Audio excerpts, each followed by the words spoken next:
Okay, let me know if this at all is working. We'll just see if it even gets up and going.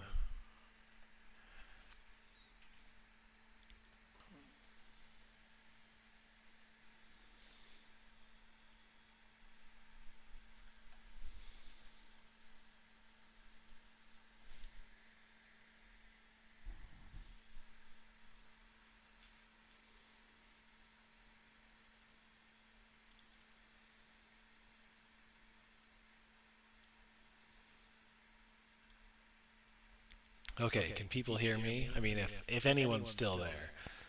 I don't know if anyone's still there, but if you are still there,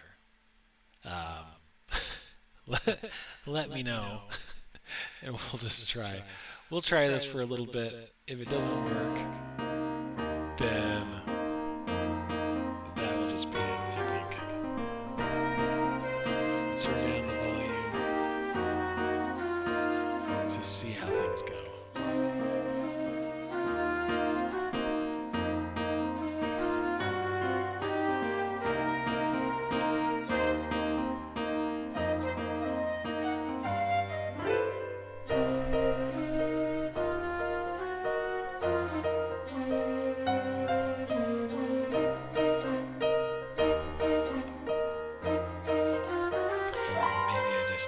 Maybe I just don't talk and like so people will actually be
So I don't know if this is on any other, if this is on Facebook again. I lost my Restream chat plugin. Just trying to figure out why it's not necessarily working so well.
So, for anyone out there who's watching, can you guys hear me?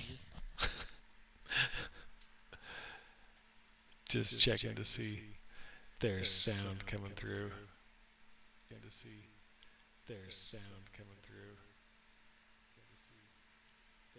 Which I don't think there is. Yes, but there's still an echo. Yes, but there's I cannot figure this out to save my life. So this is an artist by the name of Sergei Barau. Let me pull up his handle here. He's an incredible artist. So this is his concept here. He posted it a little while ago, and just kind of been messing with it in my free time. Still an echo. How is there still an echo?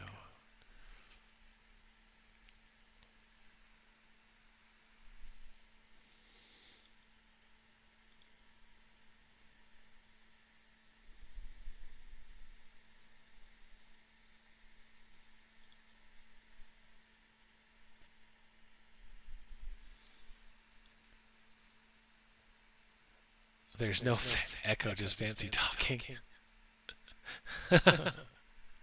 Wait, is there an echo or is there no echo?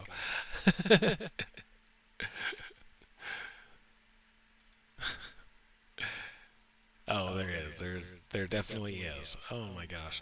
Anyways, I give high praises to this artist. I apologize. Maybe I just won't do a lot of talking tonight because I do not know how to fix this echo.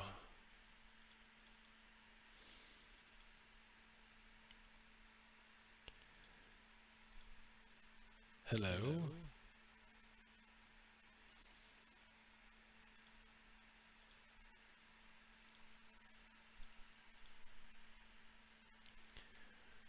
Okay.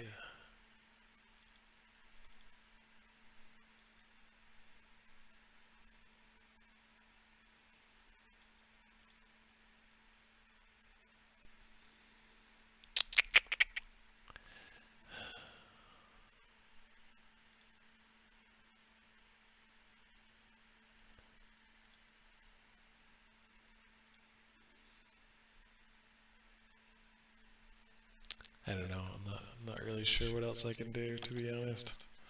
Other than just play around and sculpt for a bit.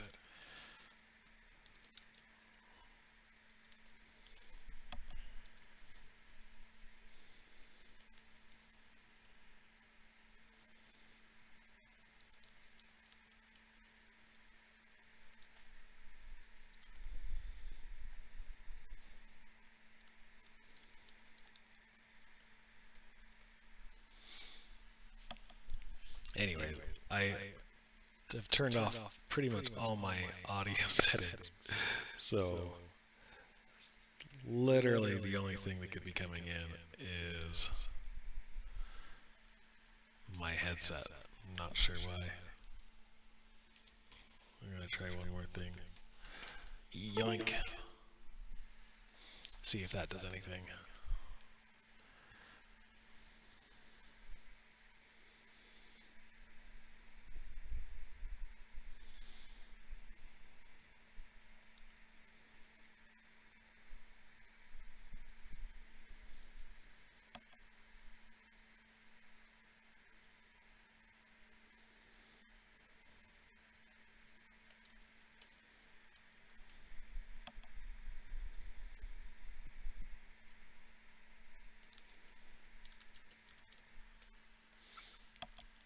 There has to be a setting like kind of room because it sounds like an effect, not an actual annoying echo. Oh, you know what?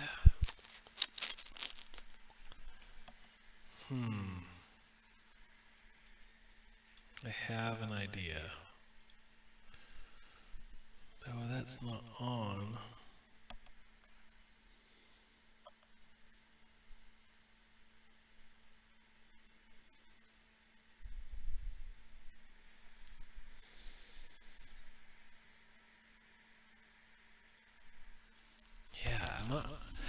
It's got to be a setting, and I can't seem to figure it out. I've only got one input coming in.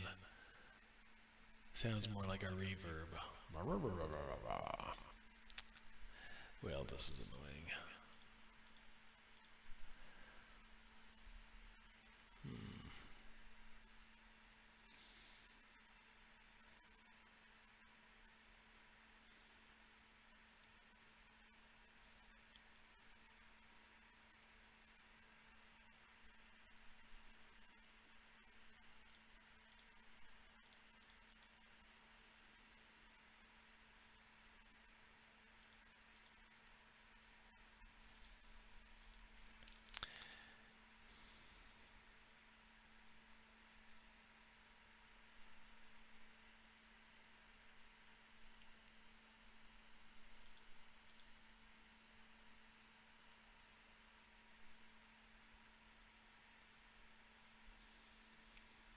Is this any better?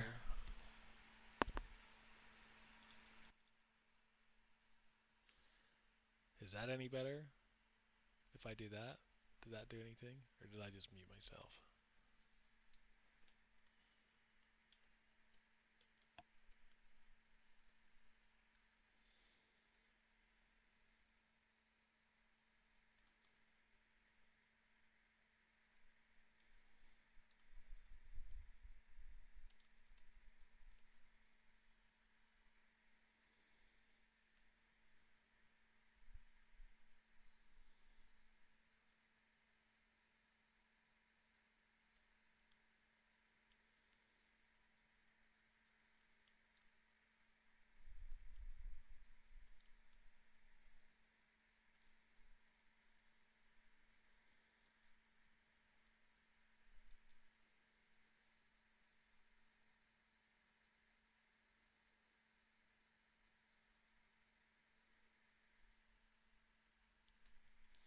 Probably sounds still more echoey than anything else.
Anyways, I could keep going, or I could take a break and try to figure out this audio thing a little bit more.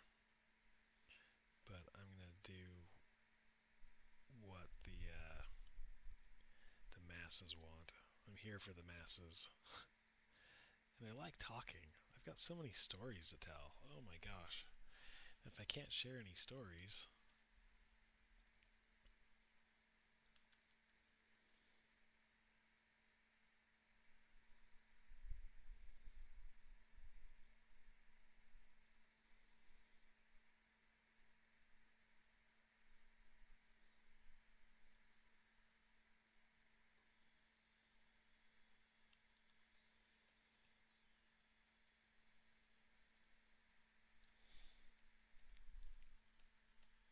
Hello.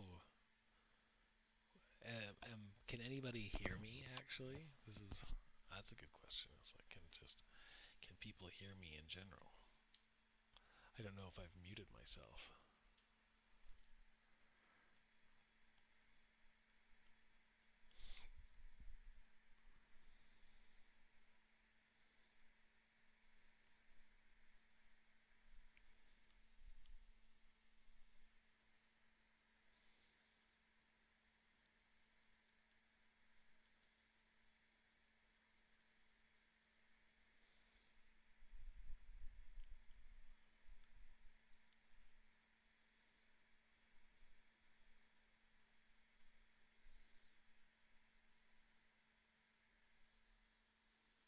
Am I echoey?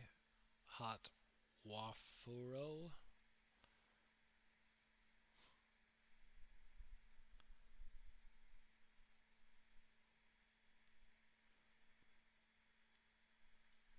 I'm probably still echoey, huh?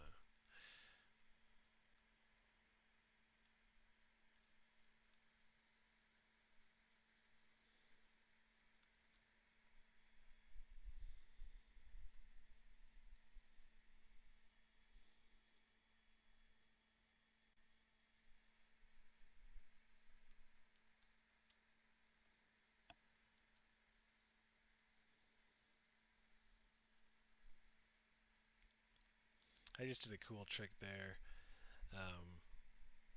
that is just smoothing out some parts.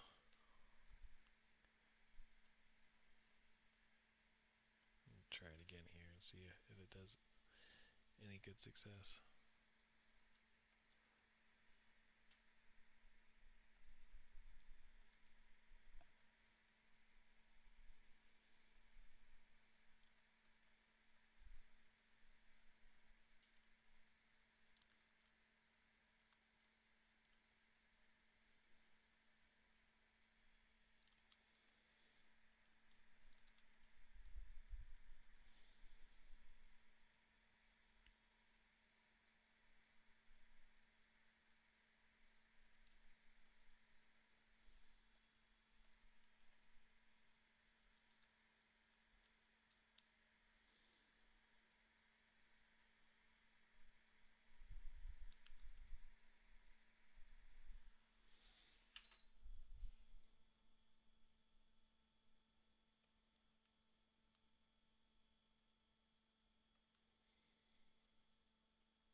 Um, do you make game project or something?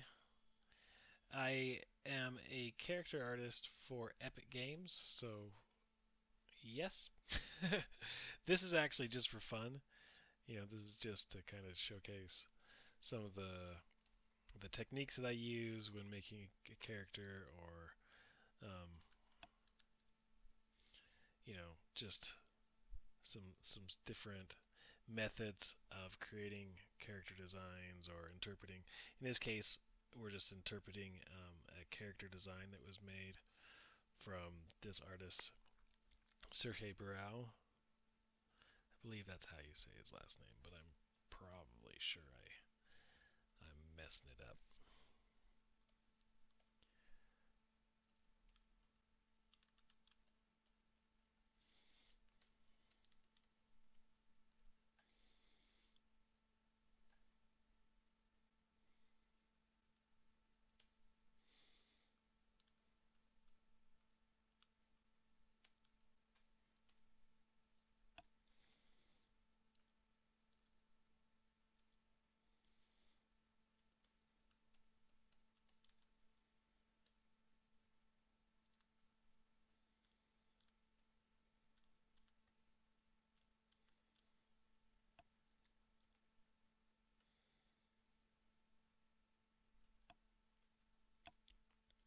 Do you come up with ideas on characters or get told to try coming up with something else, someone else's ideas? So with my, I think I try to do a little bit of both.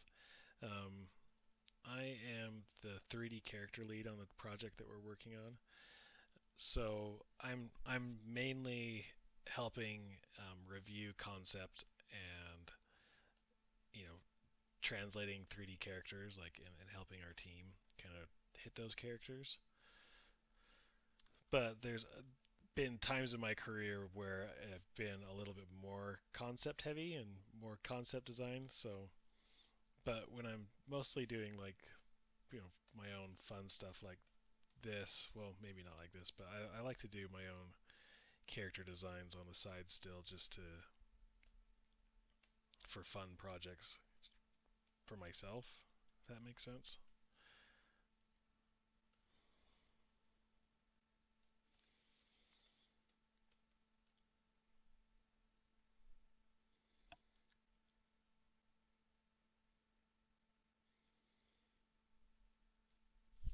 My mic is so low. Oh, now my mic is low. Okay, let's try. My mic is so low, but there's no echo. Just one question. Did you model character design for Fortnite? When yes, then tell me which one did you. So I did. I worked on Fortnite for a short time. Mainly, we just worked on Fortnite while when it first came out, and it was just like crazy, crazy busy. And it was kind of like all hands on deck for that project. So I did some of the pets in like season, what was it, season 7 or 8 or 9? I don't even remember. Anyways, I only worked on Fortnite for a few months, and while like the company wrapped up and had a more dedicated team to for that. I've mainly been working on the project that the game that we're working on now. It's really only the thing that I can say about it is called Spyjinx, and that's pretty much it. So, um, do I have any plans for new? There you go. Volume is better. Okay, good. And am I echoing? Let's see. I'm gonna just crank that up and see if that does. Maybe that's what it was. Here, let's try this. Um,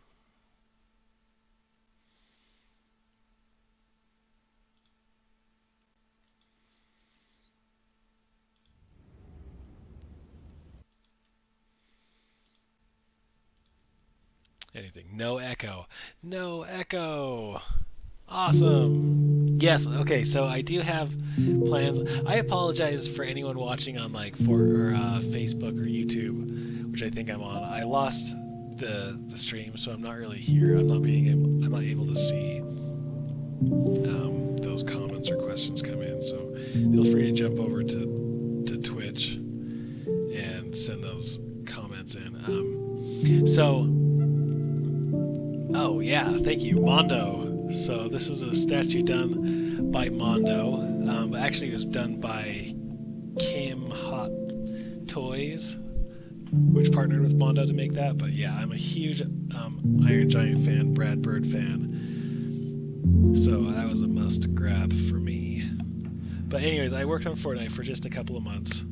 I made the dog, the cat, the hamster, the lizard,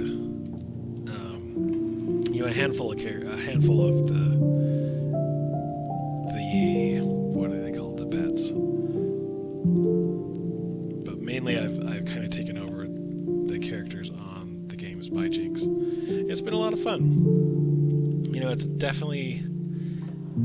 It's a different project altogether, so it's been fun to kind of figure out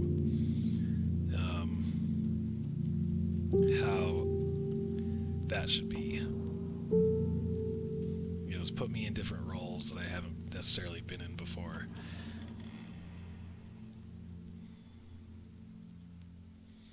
I know you're not really going to see her ears, so I'm just, working out the silhouette. Let's see. Cool concept for a character you like to see or work on. Is there any cool? I really like playing around. Let's see if I can show off some stuff. So I like kind of hitting styles that aren't necessarily mine. I really love working on my own stuff. I think that's always like a fun, cool thing to do. Like develop your own character and then kind of bring it to life. But I do like to do other people's concepts because I think it's just inspiration, and it like helps circle and drive me and help me like keep going. So you're not going to really be able to see too much of this. This is a character that I've been working on for the past, like last week. I think I sculpted this up. I'm not going to be able to show too much of it. Well, maybe I will. Let's see. It's in a mid-pause, and I just paused it mid-render because... Oh, I can't even... I can't show you. Anyways, imagine what it looks like underneath. But this is a concept. This is like a draw this in your style piece. Maybe I'll show this off in... Let's see. Show this off just a little bit. Nobody's seen this yet. You guys are the first. So here we go. So this was a concept by The Animated Life. I'll pull up her. She's an incredibly talented and super nice concept artist, but amazingly talented. And Amanda McFarlane. I'm gonna showcase her work. So she posts these like draw this in your style. And like, I mean, she's just amazing all over. Everything that she does is just really incredibly well done. So she did this concept about a week ago, and it really resonated with me. And I was just playing around on my Mobile Studio Pro, and just started playing around with the shapes and just ended up making this character, sculpted it out in my style. But it was just really fun, different than something that I normally do. It was definitely a challenge to figure out like how to do the drips in the hair and make it look and feel really well done. So this is what I'm rendering, but you can't really see it. But this is a small section of it. So that's just, you just get a hint tonight, and hopefully it'll be done tomorrow and I can post it. So do you use Substance Painter for texturing? I'm struggling on getting my textures to look right. So yeah, I mean that's something that I had to learn when I was working on the Fortnite team. It's not something that I use a whole bunch, so I wouldn't say that I know it, very well. I think I have a decent understanding of like a very specific workflow because Fortnite has a very specific workflow. So I think I have in the realm of understanding of a portion, and I know how to get I can get the outcome. It may not be like the most optimized or the quickest, but I can do everything that I want to do in Substance. Everything that I still do, like this, I just textured her by hand in ZBrush. Like all the poly paint and texturing and stuff. This is all, it's just layers of ZBrush poly painting. So I'm fairly comfortable just doing that for a little bit.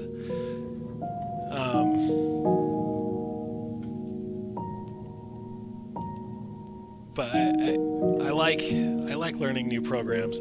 I enjoy the ZBrush aspect because I'm I've just gotten so comfortable with it. Like, I don't have to leave ZBrush ever, which I think is a good place to be. No, I mean, I've gotten so comfortable with like the Z modeler brush, and I mean, I'll get to that a little bit later.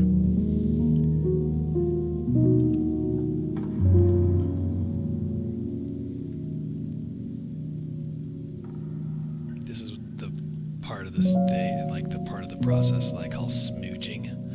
We're just smooching stuff around. So, my main texturing is done in ZBrush. Occasionally I'll bring stuff, kick out maps, and do some touch-ups in Photoshop. But if I'm doing anything like for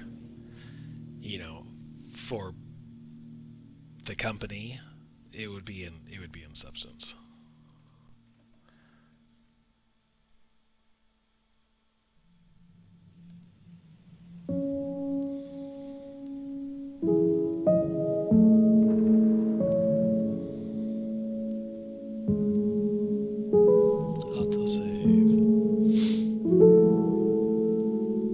Yeah, but I would have to say that like Substance Designer was a challenge to like understand the workflow. I think that was probably the biggest hurdle, was just figuring out like I have a pretty good understanding of texturing and layering and like how to get something to look right with the limited tools that I have. I mean, I think ZBrush has really come a long ways in their poly painting, especially with their new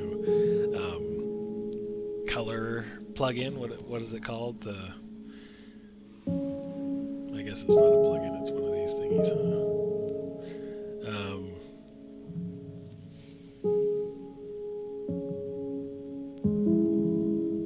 The color thingy. Anyways, the color thingy that they have. I've only used it a handful of times, but it's really powerful. And I like that they have that ability to go in and to kind of do the things I need. Hi Matt, is there a benefit to having so many polygroups across the face? So no. The reason I did it this way, why there's so many polygroups, is because this is a mesh that was completely made in ZBrush, and so there's a little bit of benefit because I can quickly isolate like the lower half of the jaw if I need to, or I can quickly select the eyes if I need to. But mainly I use these polygroups to dictate the topology, to deform a little bit better and sculpt a little bit better across the face, that I would, if I want to push the expression, it's going to be a lot easier to do than to not, like if I'm just working with high polys. So there's not like a huge benefit other than like control of polygroups.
crazy.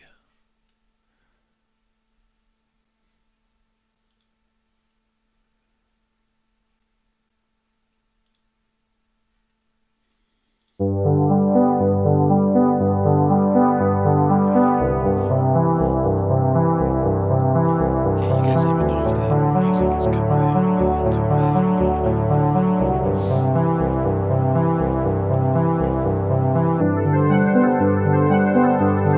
Or if that music just is going away.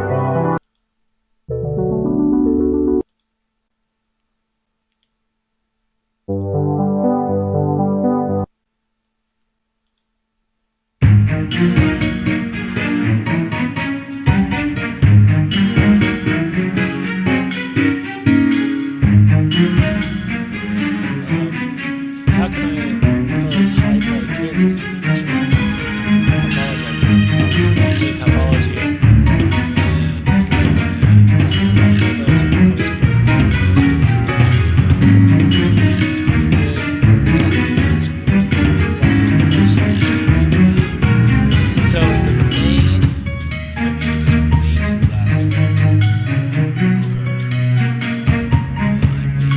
is way too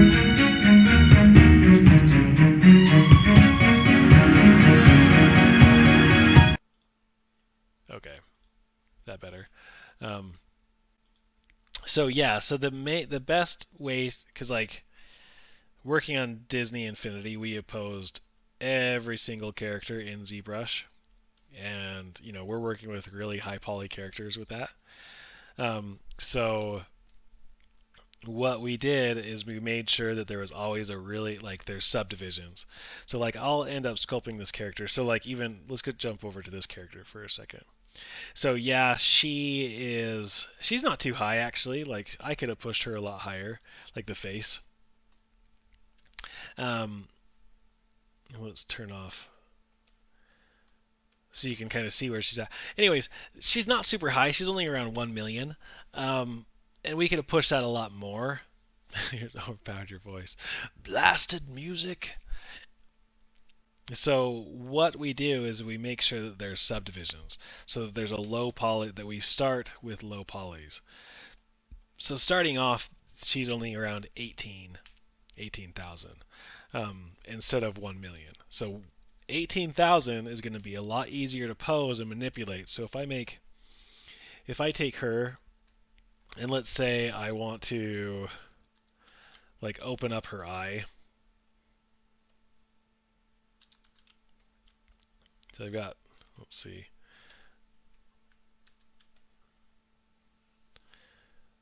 What I've got here. Anyways, if I want to open up her eye, it's going to be a lot easier to do it at this stage. Here, let's try to do that again. Okay, so I've got her upper eye. And if I want to open that up, it's going to be a lot easier to do it in this stage because I'm working with a lot less polys. So if I do this and I slowly, you know, use this and slowly sculpt in a pose, and I like to use Transpose Master quite a bit more. Or if I don't want to open her eye, and let's say I just want to like close her mouth. At this stage, if it's really high, if it's 1 million, you know, moving that mouth and trying to close it is going to be a lot harder because it's like just warbly. But if I go down to my lowest and then close it,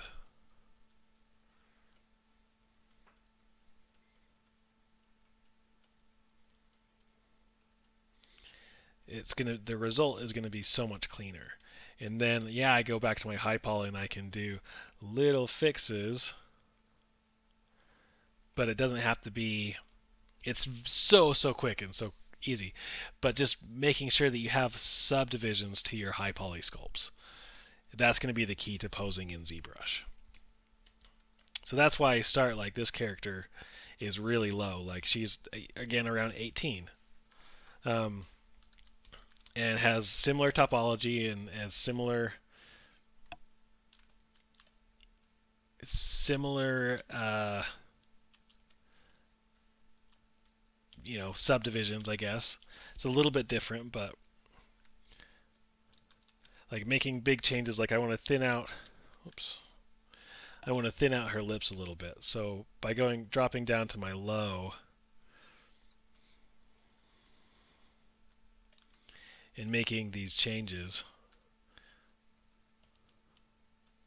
and then going back up to my high, it's just easier to control.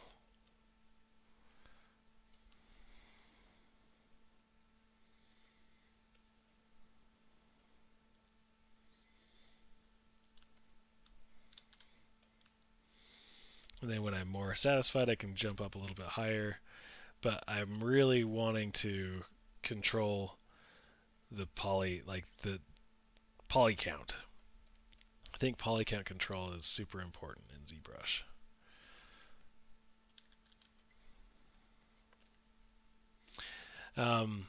How to show and hide silhouette indicator on the left. Okay, so I actually don't like the silhouette thing. I don't use it 90% of the time. Just go to preferences, thumbnail, and then turn off thumbnail. It's right here. So preferences, thumbnail, and also was it cam view? I don't like having that on either, unless like I'm specifically wanting. It's kind of just distracting to me. Anyways.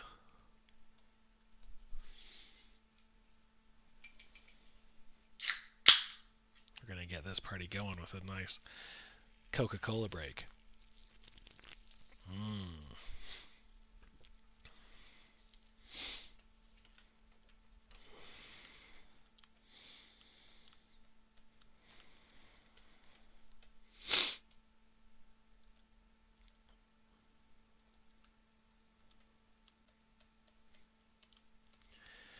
Anyways, enough about me. How is everybody doing out there? I hope everyone is making smart decisions and staying safe. Like, I have been working from home for the past couple of weeks. And it's been nice. I mean, it hasn't really changed anything in my production. Is like my setup at home is fairly similar to my setup at work.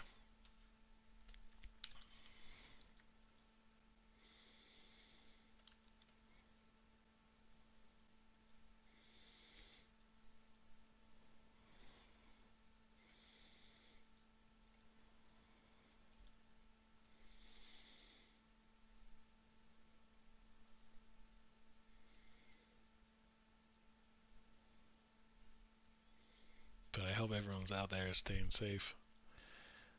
I don't know wherever everyone is. I know there's, places that are worse off right now.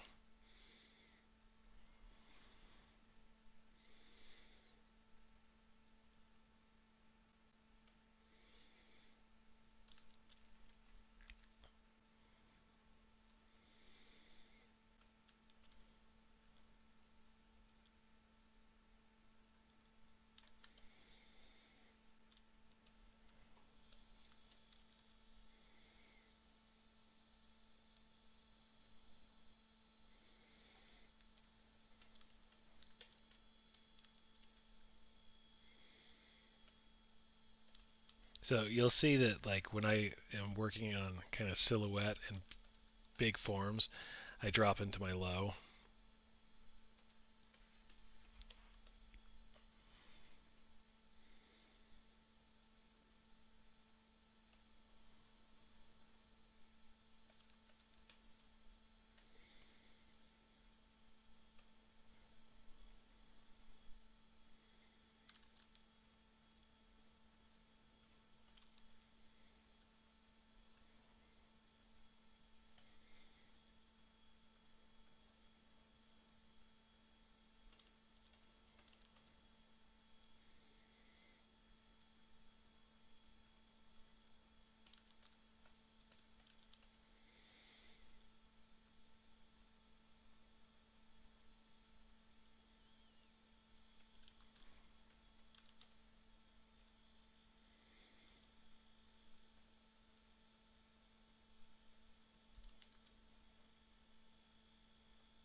Where do I work, dude? I work at Epic Games. I'm a lead character artist for them in Salt Lake, Utah, in their Utah studio. So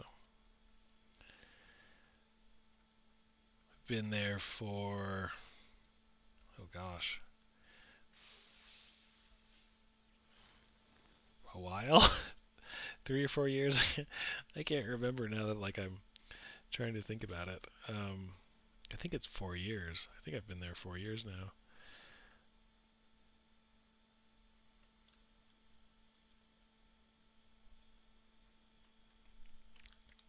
Yeah, I can't say enough good things about Epic. They are a pretty awesome company.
One thing is you'll see me like I'll zoom in and turn my camera quite a bit and just try to find like certain angles that I'm working on. And I'm constantly resizing my brush. I think that's probably the thing that I do the most.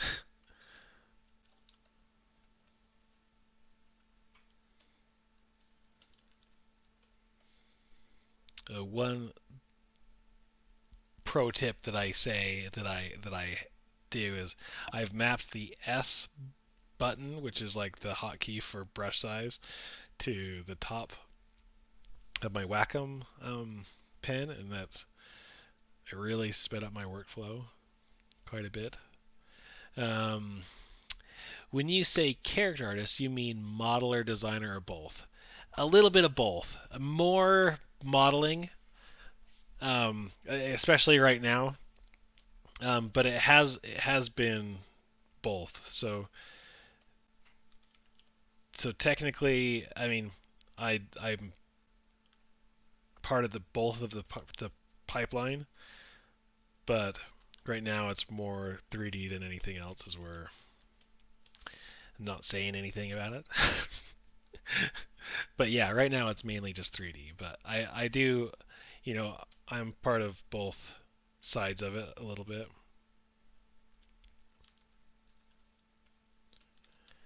I think his face is finally starting to feel like how I want it to feel.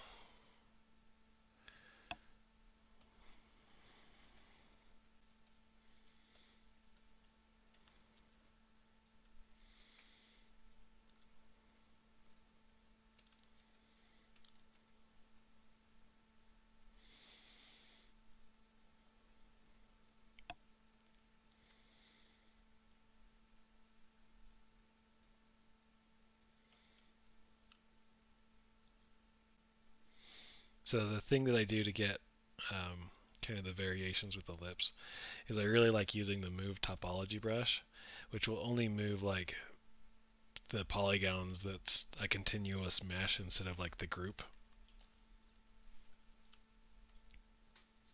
So it allows me to kind of freeform some of this stuff without having to mask anything.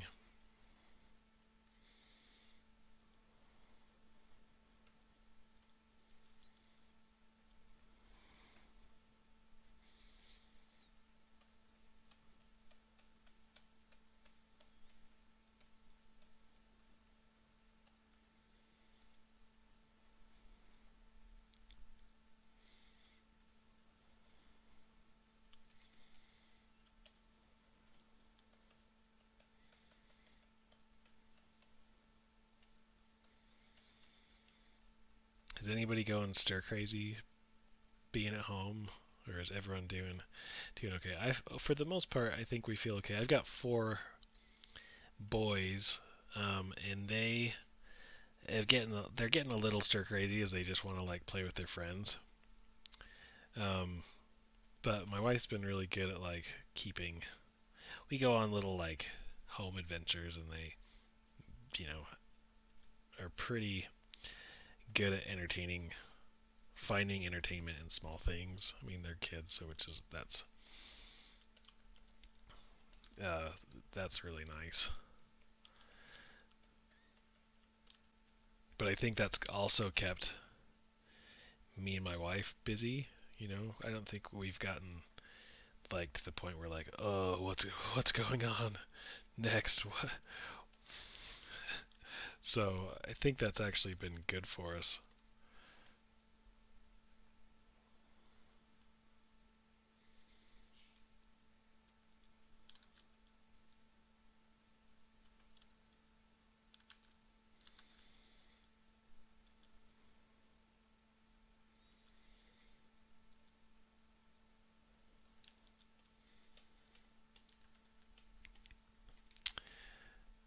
Um, we are to stay at home a lot. Doesn't change much too. Yes. I mean, freelance artists. Yeah, I dabbled in the freelance artistry for a while, and I liked it. I found out very quickly though that I enjoy kind of feeding off other artists. Like I like that kind of atmosphere where I like running over and say, hey, what do you think about this? And kind of that collaborative air. I think that's why I've enjoyed Epic so much is that they really cultivate that idea of like titles don't necessarily matter. Everyone has an opinion. Everyone's opinion's valid, um, which it's been really nice coming from a company that was very corporate in the way that they structured and listen to opinions, I guess, even if they were good or bad. I mean, even if they were good, they didn't really want to listen to them.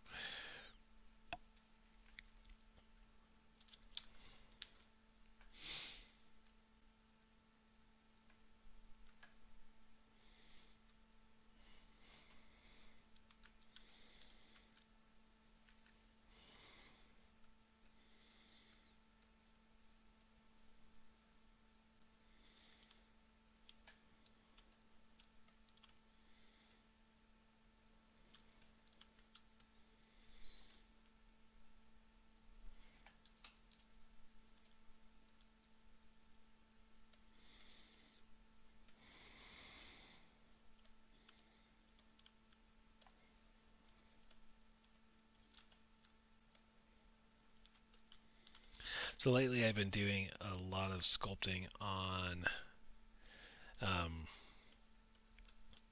my Mobile Studio Pro with no using ZBrush with no keyboard and no like it's just me and the board. And I tell you that it is like my favorite thing. Like I love ZBrush, but somehow I love it more when I don't have a keyboard and it's just me and the board, me and the tablet. I mean, it's really freeing. That's where I made this. Sorry to jump around so much. I probably crashed ZBrush. Nope. That's where I made her from. She's 99.9% done on a tablet on my Mobile Studio Pro with no keyboard, which is to me is like the dream, right? Like just sit down and on the couch and what does my offline pick look like? Don't go offline because I want it's the offline pick. What is that? I don't. What does my offline pick look like? I don't know what is my offline pick. Don't go offline because I want to remind. Anyways, I don't know what that means, but yeah, it's just it's been so freeing and different, I guess, which is fun. Um,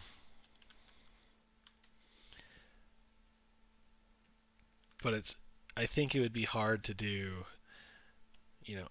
I'm so used to having a keyboard that like I don't think about the hotkeys anymore. I'm just like switching from back and forth all the time.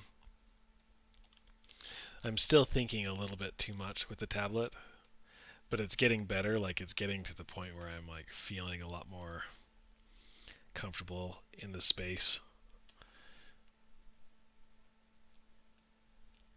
And there's only like a handful of times that I have wanted to do something. I'm like, oh, this would be easier with. Oh, excuse me. This would be easier with a computer, a keyboard, and I'm like, actually, I've gotten to this spot where I can even use ZModeler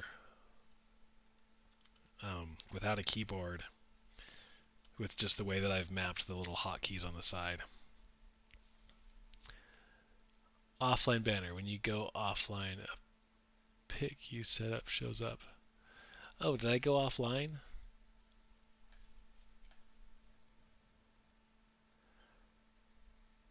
I don't know. I don't know if I've set anything up like that. It's probably the default one.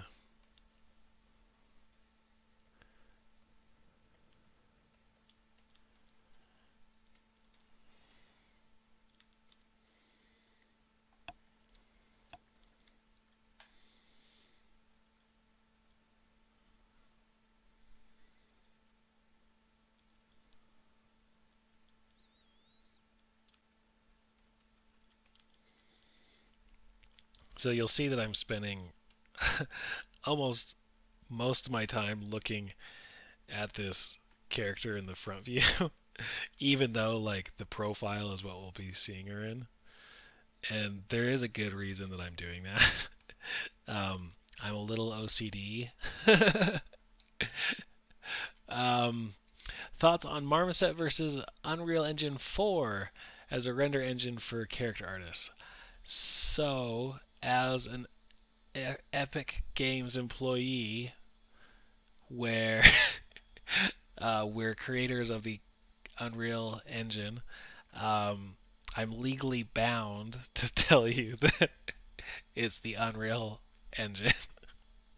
No, but there's honestly like I like the Marmoset. Um, I like the Marmoset tool bag. I think it's a really powerful character viewer. It has its purpose is you know you use it for its purpose, which is I think the strongest case for it. I think it's pretty easy to use, pretty powerful. I think the Unreal Engine does offer, especially where it is and where it's going, is offering like a near cinematic rendering experience where you can get some really amazing stuff almost right out of the box. And I mean real time. So but there is a lot. I mean, just like the Marmoset viewer. I mean, I think they're both have got their place.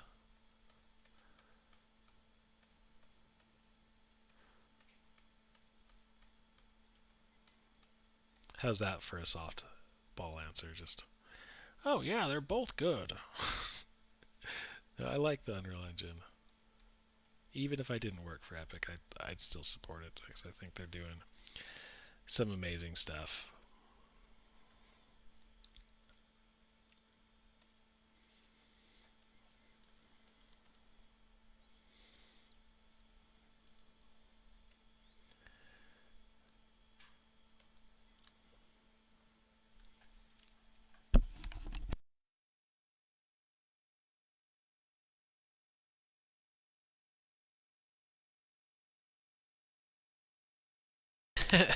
Yes. Can't forget that I work for the Epic Games. No, that's fine. The thing that I like about Epic is that I think that they are wanting to push things for the sake of pushing things. Like they truly just want to do cool stuff, and so they do, which I think is really really rad. Um, Instead of like, oh well, we need to put out an update. Like, no, let's make something really cool today, and so they do.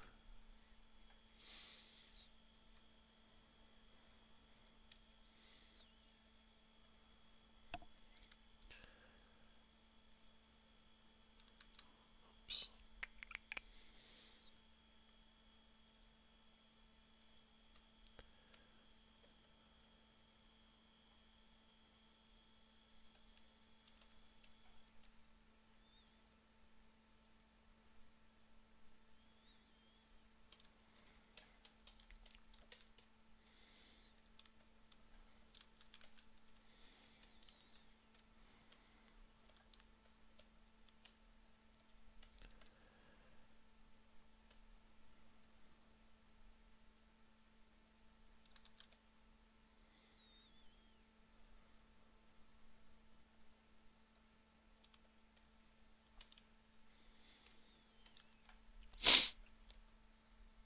Oh, nice trick. Yeah, it's anytime that like you can pull something from the inside, I enjoy.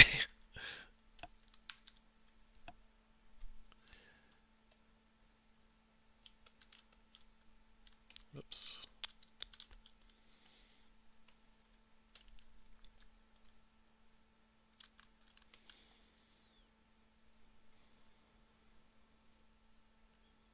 Just make sure I'm not losing these um, eyelids.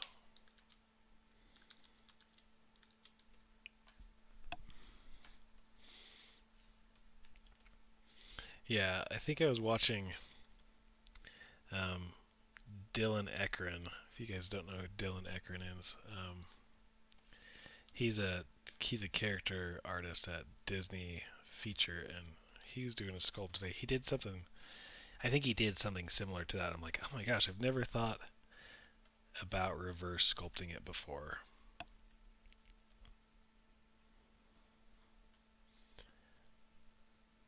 So ever since then, like I think I've started to like just get some of the folds or some of the wrinkles like that.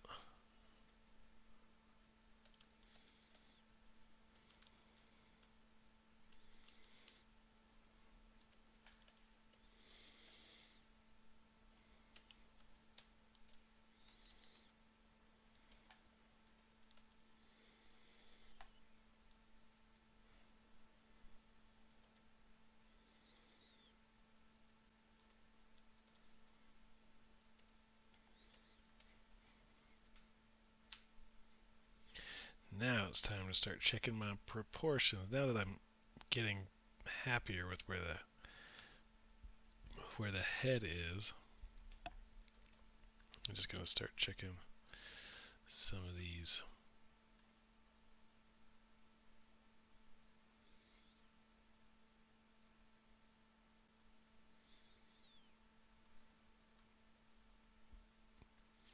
So I like to like stick it to like one thing. And in this case, like I size it to the nose or maybe the jawline.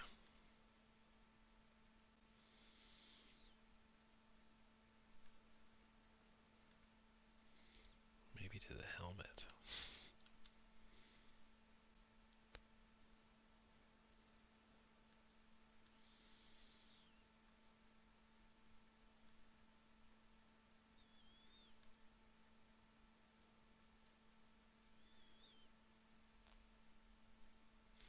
And then once I get this the spot, I want to save that So I go to the Z app link and then save the front camera. And I'm going to make a hotkey out of that, holding Control and Alt and tapping on that, and then hitting 1. Or I guess I got to do 2 because 1 is another 2. Okay. So if I, sculpt, sculpt, sculpt, sculpt, hit 2, but now I can easily, from here, let's just see, I'm going to duplicate this head and just start messing around with some of these proportions a little bit.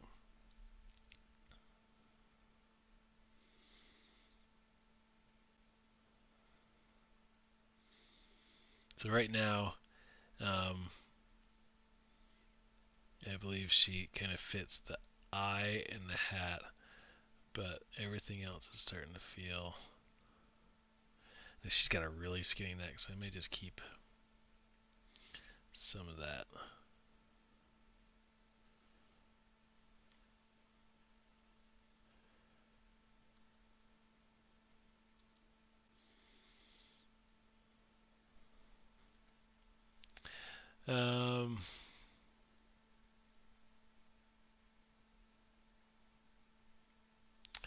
If you model it open, yes, they would. And this isn't for,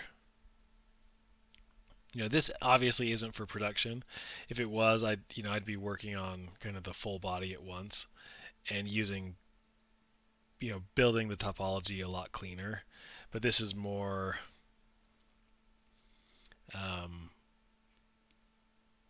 just to try to get things done quick and dirty, like.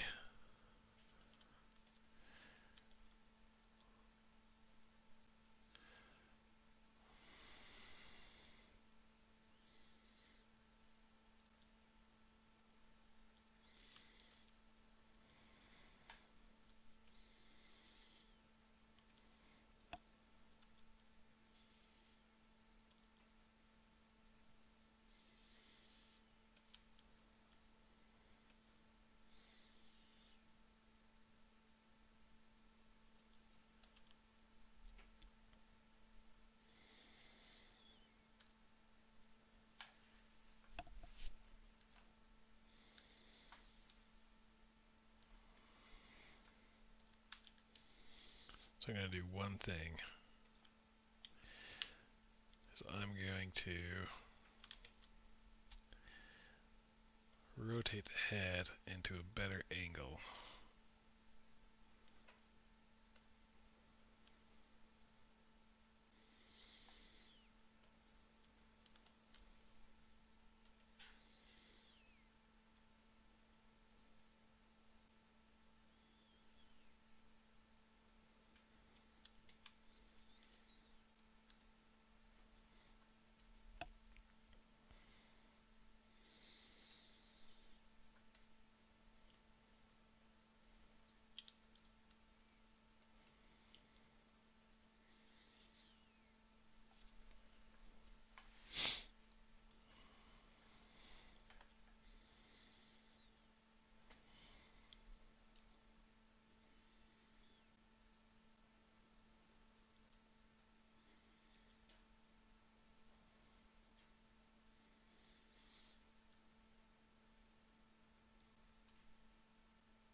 Actually, that helps, just tilting that head down just a little bit.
I just want to get to like an okay spot on her face where I feel like the proportions are mostly right, and I think we're getting pretty close.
What's been everybody's like movie slash TV show TV show of choice during this time of the Great Isolation?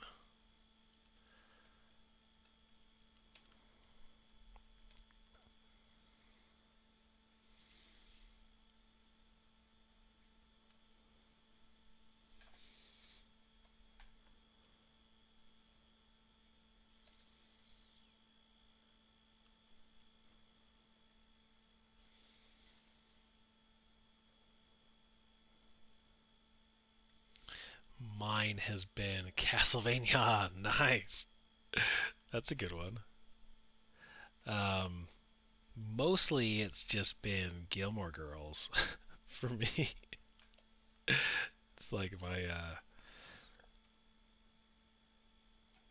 guilty pleasure of watching Gilmore Girls when times get rough.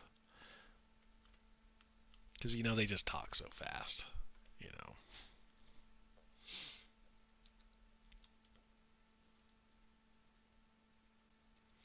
We just finished watching College Friends or Friends from College or something. What is it called on Netflix? And man, that that show is so funny, but it is like just one awkward moment after another for the whole series is just awkward moments.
I also have a horrible guilty pleasure of like, and the need. I don't know why, but I love Christmas lights, and I've been obsessed with these like permanent install Christmas lights.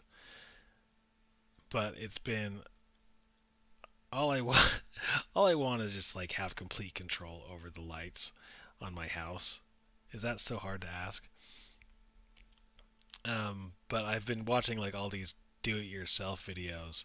And I'm like, I can do this. I can do this. And I just want to do it. Like I want to buy all the stuff and go out there and have a great old time. Fall off my roof a couple of times maybe. But who has the time? Anyways, the long story short, I think I might have found the right bulbs to do it myself. I need to buy a couple and to do like a small test run and then like figure out how to you buy these like J brackets or these L brackets or something. I'm not a uh, I'm not a guy of many talents. Of like I don't know how to do things. So, um, but I am like I can figure things out. Like, but I don't have a lot of tools. But I have a hammer and I've got a screwdriver and I can level things pretty easily. Um, but I just want to figure it out. I just want things to happen my way, and then to have complete control. And if it doesn't work, then I blame myself.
Okay, I'm going to call the head. I'm going to take a pause on the head and start blocking in all the other stuff.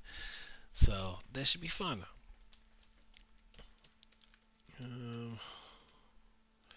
First thing.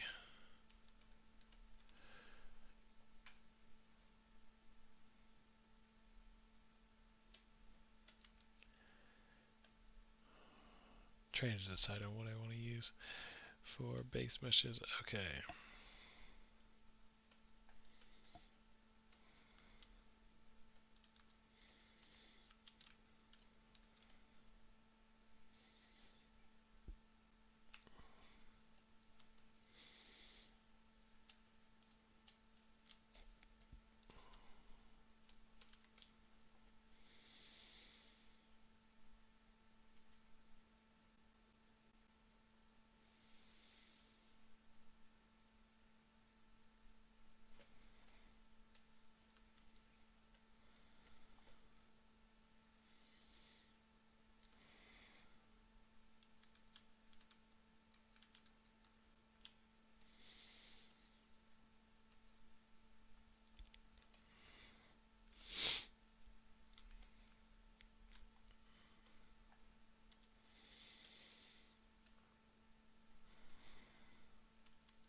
Hey, German.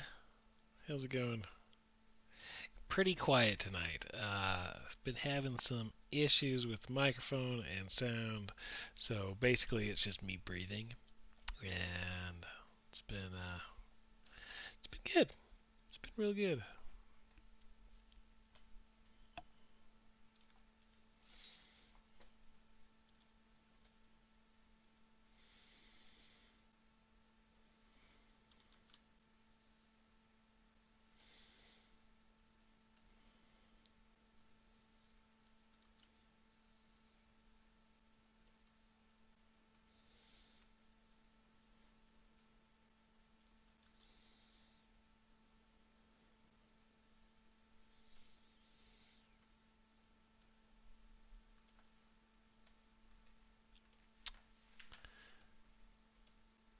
Good.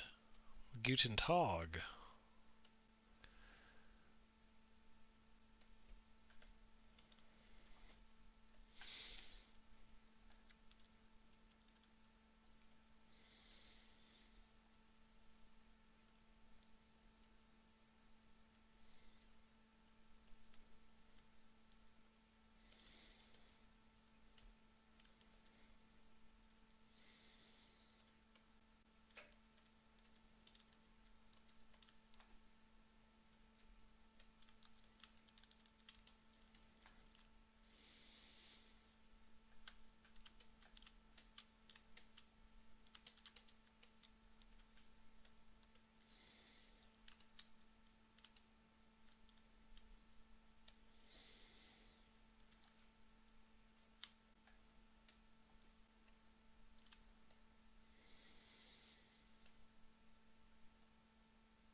Did you make the face just now, or is it a template? I've made the face over the last couple of times.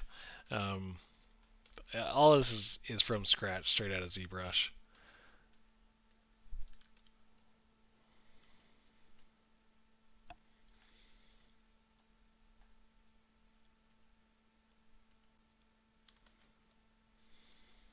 I know I keep like saying that, oh, I'm gonna take a break on the face, but then I'm like, oh, I see some things I want to change on it. So that is what we're getting.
feels better.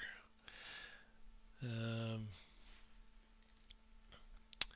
what do you think would be a good way to learn anatomy in ZBrush for someone who is beginning? Sorry, my bad English. No, you've got great English. It's way better than my German. Um, so I think the best way to learn is just to do it. There's with anatomy, there's really no shortcuts. That's the only way to learn it is to study it and to practice it. So it's something that I still do. Like it's still part of my like process. Is like I'm still learning. I still practice. Whoops. I still practice my anatomy, a lot. As it's like I feel like that's just one that is just gonna perpetually be a part of the process.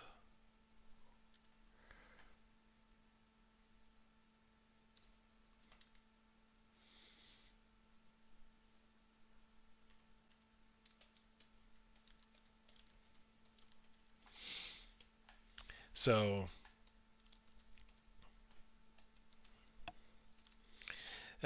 but there's some really good resources out there. I I think it's helpful to learn. Yeah, let's try it this way actually. Um, to learn just to start practicing 2D anime or 2D anatomy, like drawing anatomy. Um, and once you kind of have a good understanding, because I think the most important part is just the understanding itself. If you can understand forms and shapes, and sometimes, I mean, for me, it's a little bit easier to understand when I am drawing it out and I have a little bit more freedom to kind of explore some things. But I think drawing is a good start. I know that Raphael Grassetti has got some really nice anatomy. He's got a good anatomy course that I've taken. I mean, I've taken that and I've got his anatomy reference models, which I think are really good. I think maybe the best online resource for learning anatomy, like whether it's 2D or 3D, is probably proco.com. Oh, I'm going to say that, write that in the comments. Proco.com. Um, I think Stanley Prokopенko is probably one of the best anatomy teachers out there, as he, really thoroughly goes into a bunch of different things and, explains it in both a 2D and 3D way. So if you're like real serious about learning, he's got a really good anatomy course that he perpetually adds to. Like it's a one-time buy, and then like he always is adding to it, which is awesome. Um, his course is probably my favorite anatomy course. It talks about gesture drawing. It talks about some of the stuff that sometimes we as like 3D artists tend to forget. Oh, somehow I fudged this.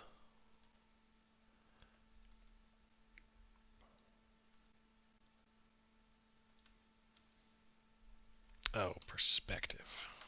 There we go.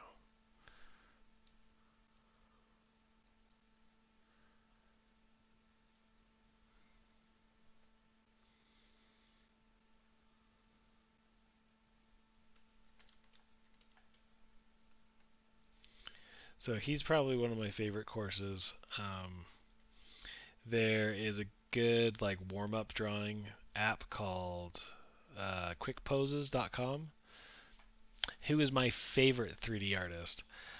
Um, my favorite 3D artist, I would have to say, is probably Dylan Ekron.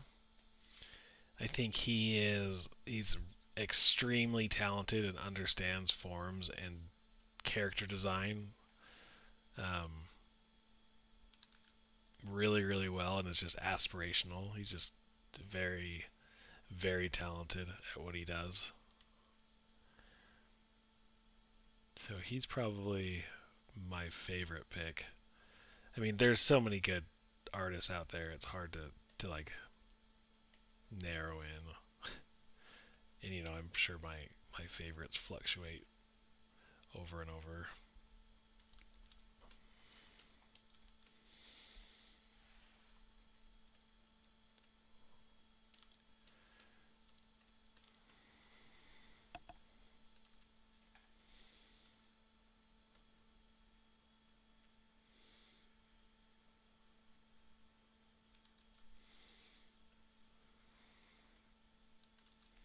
Should probably fix this back a little bit.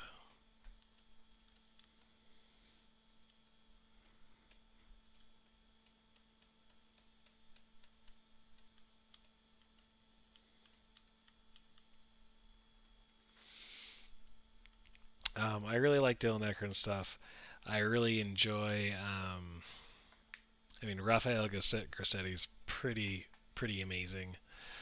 Um, there's Andrew Hickenbottom has been one of my favorites for a long time. I mean, there's a whole load of great talented artists out there. You know, I was back in the day, like started my 3D journey back with CG Hub. Does anybody remember CG Hub out there? I'm sure everyone's like, yeah, CG Hub, woo! Or not. Anyways, I remember just like watching, and these like crazy, awesome, talented artists always get featured there.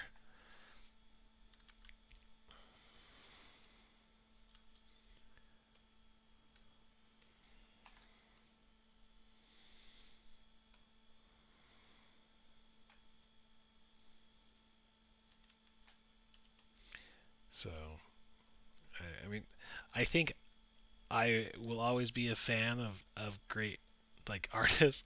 Like I go to conferences and I like geek out over all the amazing artists that are there and like I don't know if you guys know too much about the Lightbox Expo, but the Lightbox Expo is just and crazy. Oh yes, Quentin, how's it going, man? Yeah, I just remember like I mean all these conferences just geeking out over all the amazing artists that are around. And like I just love that.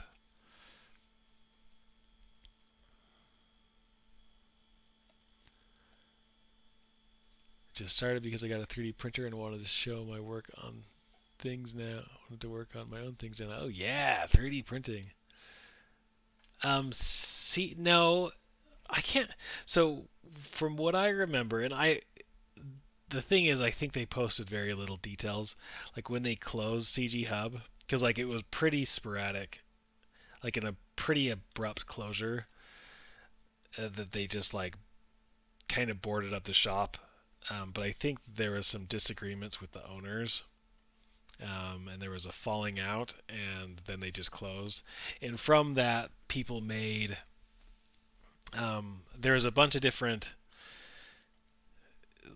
CG Hub like um, CG Hub like websites that popped out of it,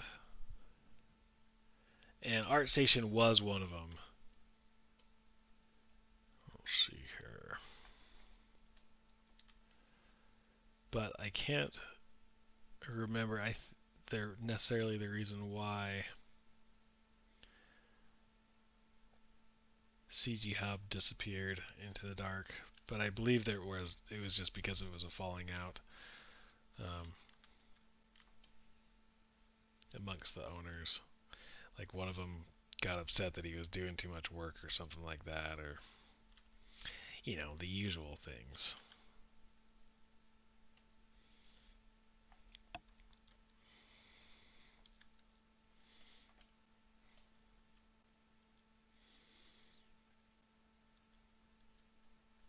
there was like that dark age of like nobody knew where do we go for our art inspiration, because like everybody used CG Hub. Everyone was like clamoring for CG Hub. Um, and then when it disappeared, everyone's like, "Whoa, what do we do now?"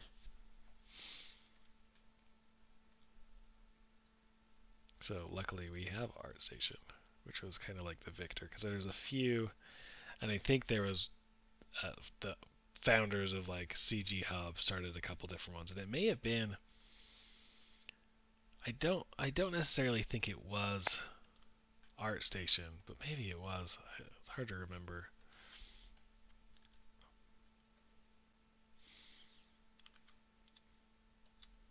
But yeah, I think it's all good. Everyone made it.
How long have I been a 3D artist? So I have been a 3D artist for about 8 years now, I believe.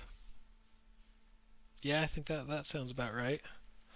I got into the 3D art game a little late. I didn't start learning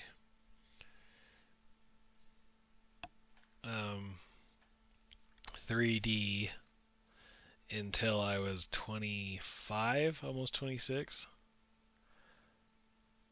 which like is so late compared to the industry.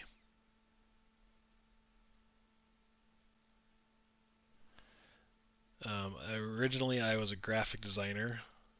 I specialized in logos and all sorts of stuff, and I actually I was pretty good at it. Self-taught, and you know didn't.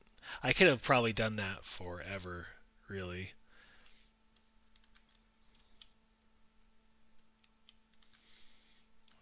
Just trying to fix some of this.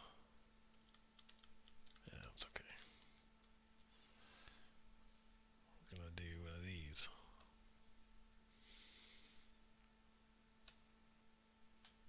There we go. But I had always wanted to learn 3D, especially like character design stuff. Is like that was like I always wanted to be a part of the character creation process after really seeing some Pixar movies and just been growing up as like a huge cartoon fan for so long. Um, so there's a school that opened up in Seattle that had a 3D program, and um, luckily they let me in. It was cool because it was only like it was a small group. So the whole class size was about 6 students, and it was a lot of hands-on learning, and it was like all 3D all the time, which was even better.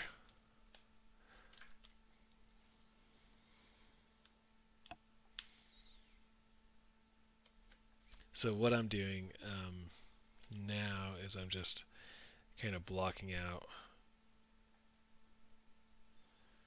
some anatomy landmarks where I'm going to build kind of the jacket off of.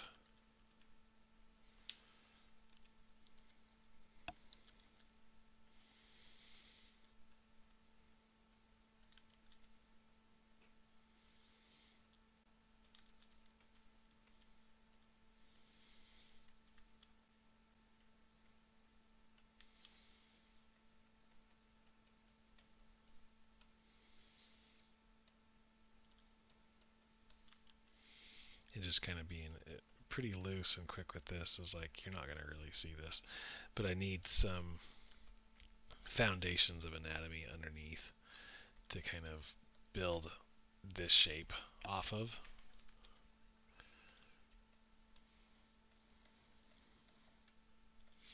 Anyways, so that school, it panned out.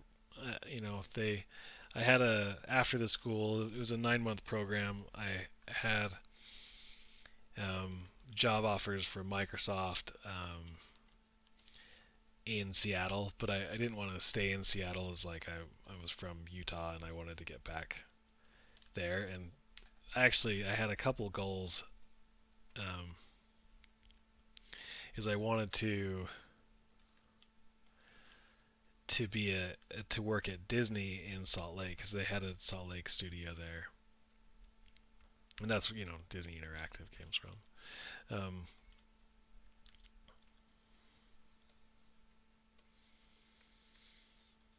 And the long end goal, like I wanted to work at Disney because like you got to work at Disney, right?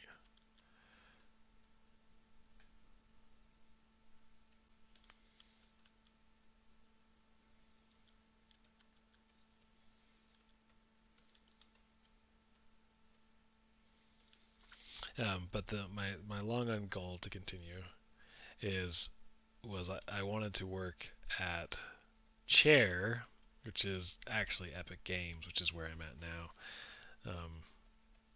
And everything, it took 5 years to get to Epic Games, but I got there somehow. So I've been enjoying it ever since.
This is just my block out phase, where I'm just kind of like blocking out how I want the collar to be.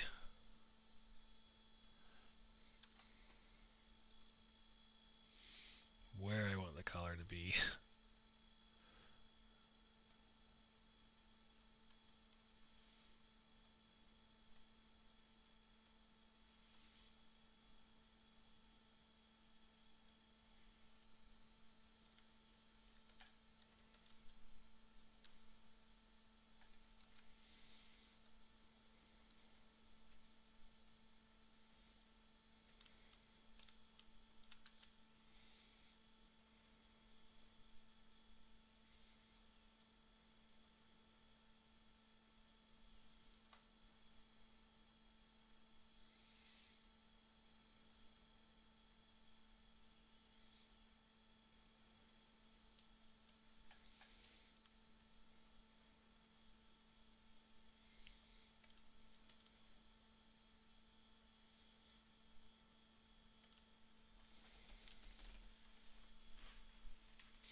Your cyborg cowboy has insane character design. It's really cool. You start become famous after the character. Um, I don't know. I don't know if I'm famous now. um, the cyborg character was really cool. I think most people found out about my work actually before the cyborg, and with Disney Infinity, with just like the seeing the amount of like Disney characters, because I made a bunch of Disney figures for that game. Um, and the cyborg character helped. I think it helped get me the Epic Games job because it showed that I could do more than just uh, low. The Disney Infinity characters weren't super detailed, but they were very well designed. They're extremely well designed, just low detail. And then I think the cyborg cowboy really helped kind of push the idea that, I mean, she just showcased some of my other talents of being able to do more high res stuff.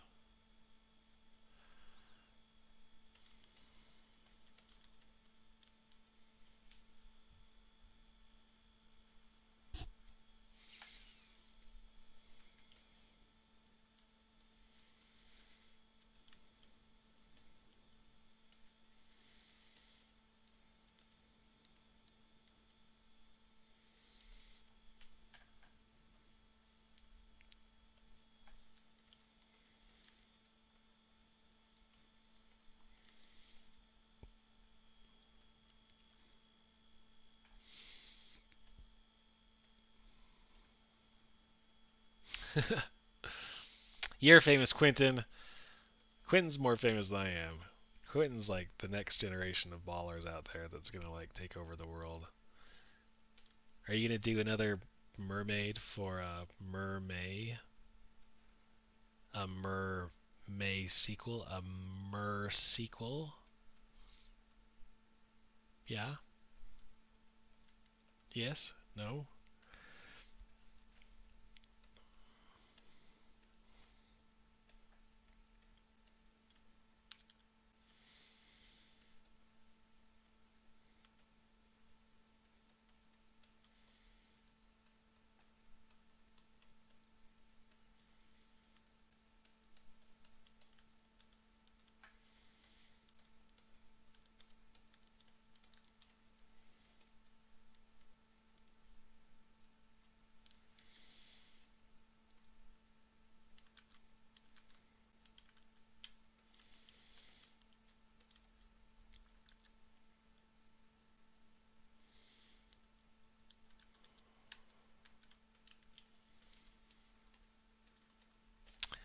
Um,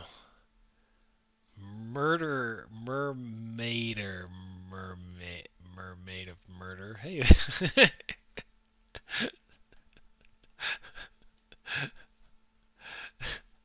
do a merman.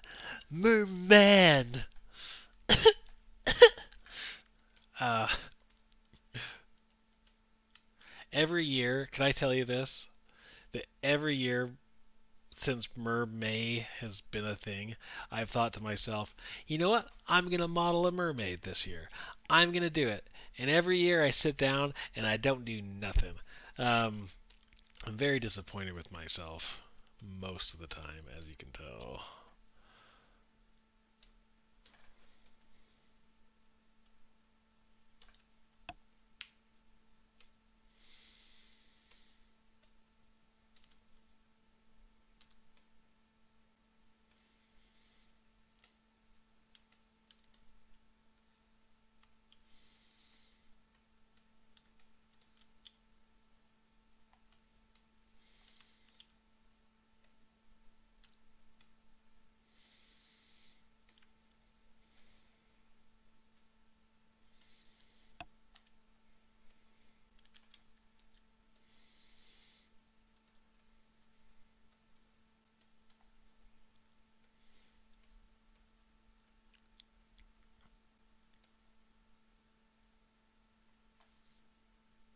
He is. He's gonna be more famous than me for sure, Quentin. And I'm really famous. I go into a subway and people are like, Hey. Okay, what can I make you today? So like, I've got the Subway cred. Um, I mean, I think maybe that's just because I, pay for the sandwich, and maybe that's why they keep making me sandwiches. Maybe it's not because I'm an artist at all. Actually, the funny thing about like is that nobody cares that you're an artist. Nobody cares that I'm an artist. They're like most people think it's like um that like I failed at life. When people meet me for the first time, they're like, "Oh, what do you do?" "Oh, well, I'm an accountant. It's this and this," or like a professional job, like an adult like job. And they're like, "Oh, what do you do?" I was like, "Oh, well, yeah, like I'm an artist for a video. I'm an artist, a character artist." They're like, "Oh, so like oh, that's nice of you to have a hobby." um, and, and like, so do you like do the little doodles like little like the you know and I'm like yeah sure. It's like I work for a video game company. I'm like, oh, that's nice. Oh, I didn't know they yeah, like you get to just play video games all day. That's real nice. That's sweet of you. But like, what do you do for like to make money? And like, well, that's it. I'm actually, I'm a video game artist. Like that's my full time gig. Um, maybe you've heard of the game that I've worked on, like Fortnite.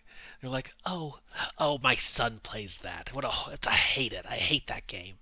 And it's kind of like the interactions, my normal interactions with people that don't know me. So, if that's being famous, then it's great. It's a great life.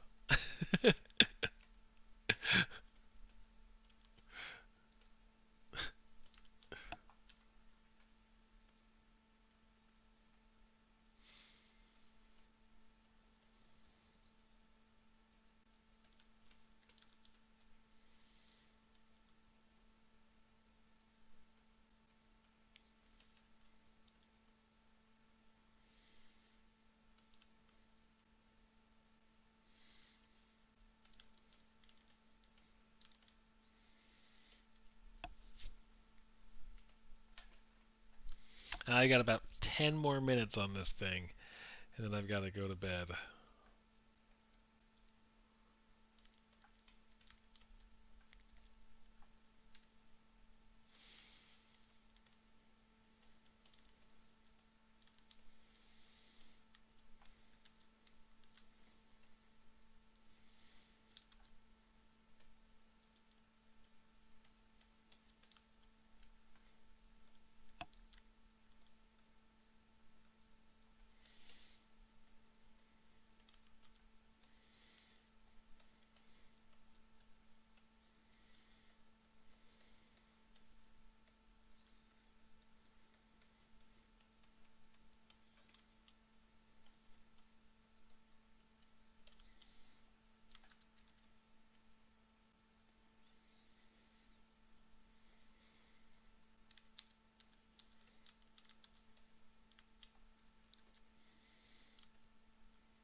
Just kind of blocking out where the chest cavity would be, like the rib cage. None of this is going to be seen. I just want like a general flow of things.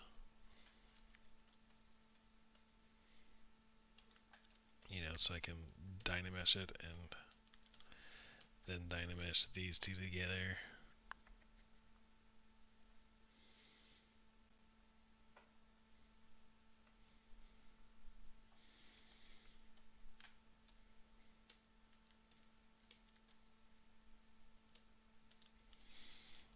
Just none of this is going to ever be seen. I just need it for placement of things.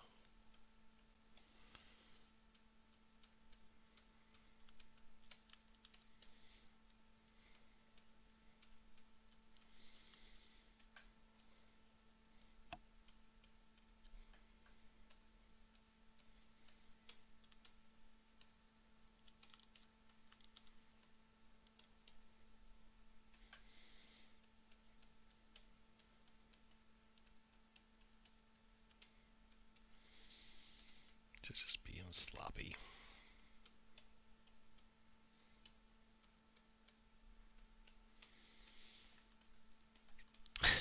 I know, Quentin, I'm sorry.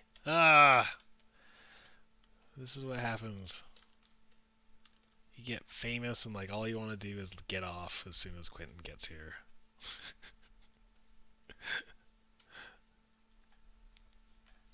um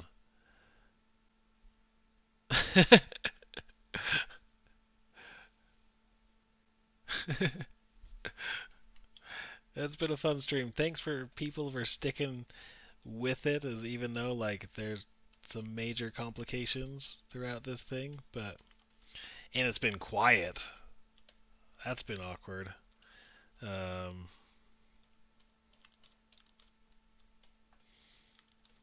so one day I promise that I'll figure out how to get my audio system to work a little bit better.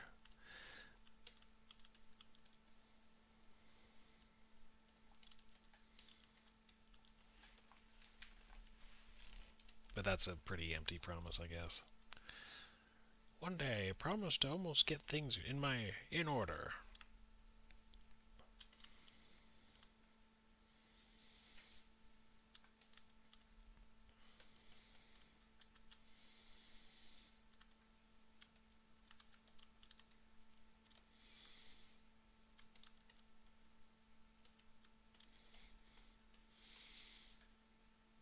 Ah, it is awkward, isn't it, Romrel?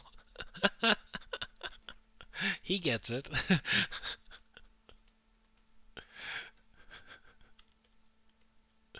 Anthony Romrel, guys, by the way, is an amazing artist. You should. I don't have anyone's stuff. I think he's just Instagram theromrel.com. But this is the guy who told me that I sucked.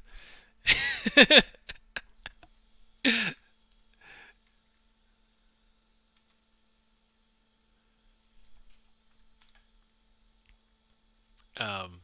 Anyways, you should check out this guy's work because it is amazing. Like he does these awesome robots, and like all this is traditional, and he just busts this out like it's nothing.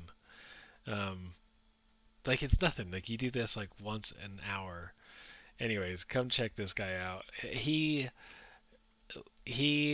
basically is the reason that I don't suck.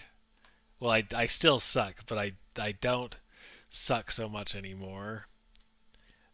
But he told me that I sucked when I really needed to hear that I sucked. Which which is um, probably the best feedback that I've ever gotten from anyone at any time.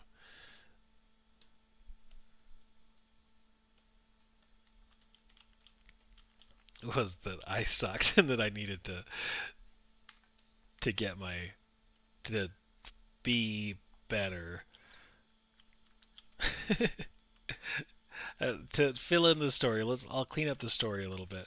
Anyways, so I had just gone to like a semester of, or like half a semester of a community college, and Anthony, he is the 3D media teacher at another college, but he's in my neighborhood, um, and I went over and I'm like, oh man, I'm gonna show this guy what I've done, and this is my first model, and it's awesome, and he's gonna be blown away, and he's gonna say how great I am. And he looks at it, and he's like, takes a step back, looks at it some more, And then he says, so, in a really nice way, just said that like basically you've spent 2 hours a week on this, and it looks like you've only spent 2 hours a week on this, and if you want this to be your profession, you have to spend a lot more time on it than that. I mean, basically, he said, and he kind of went and said, this is not good, nor is it going to get you anywhere. So if you want to be good, you're going to have to be better and put more time and effort and commitment into it, which was the best advice that like I think anyone could ever give. Like that is such sound advice.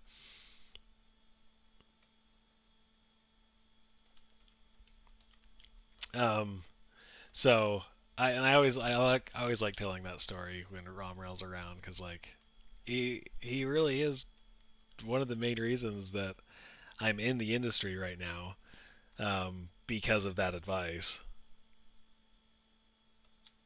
Because I think everyone needs to hear that you suck every once in a while. It's good for the blood.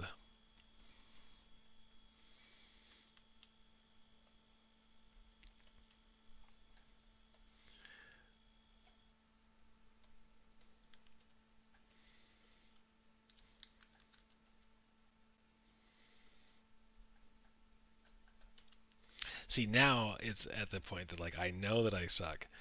Um, so it's helpful. So I'm always just reminding myself, well, I know Anthony's he's gonna give me crap if I don't get better. So it's the constant strive to like one day impress him.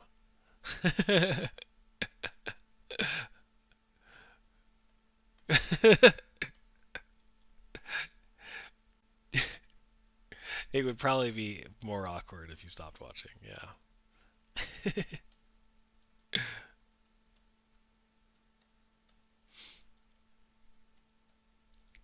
What are you doing right now, Romrel? Are you because you guys the school I'm guessing is all closed up, isn't it? Like, are you just sunbathing on your roof like normal?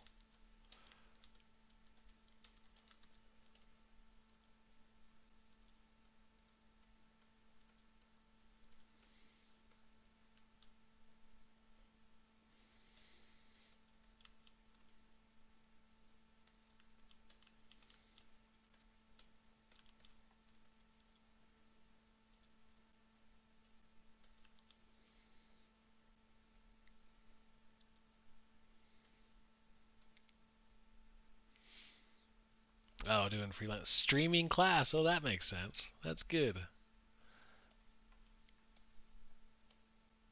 I guess we do live in that day and age. I've been working from home,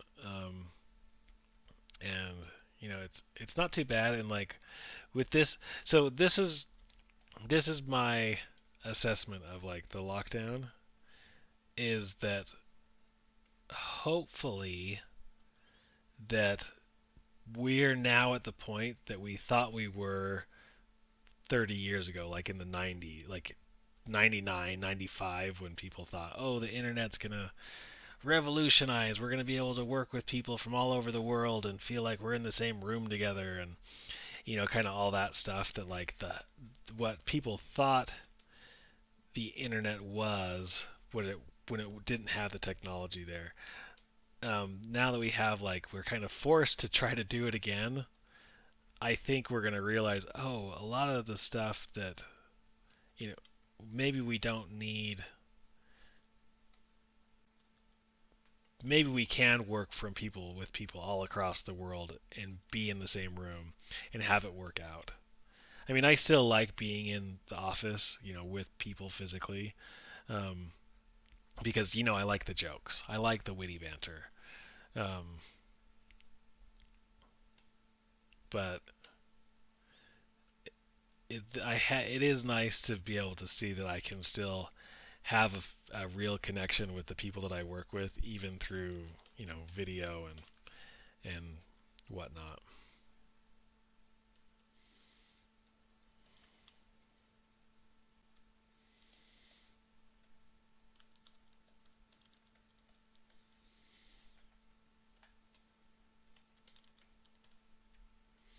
So anyways, I think that's where I'm going to end tonight. Um, living the dream. Nice. This is where I'm going to end tonight. We're still far off the mark. um, yeah, this lockdown stuff it's been hard, but I hope people are being safe and smart, and that's the best I guess we can ask for. Um, anyways, I want to thank everyone for coming by and for dealing with the technical difficulties.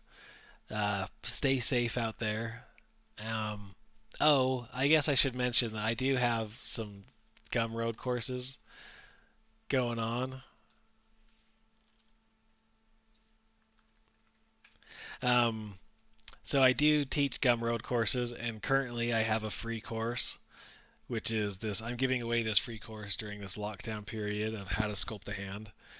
That's a good 3-hour course, step by step. So if you use the code Wash Hands, you'll get it for free. So feel free to go to gumroad.com/theredbeard or /redbeard and pick that up.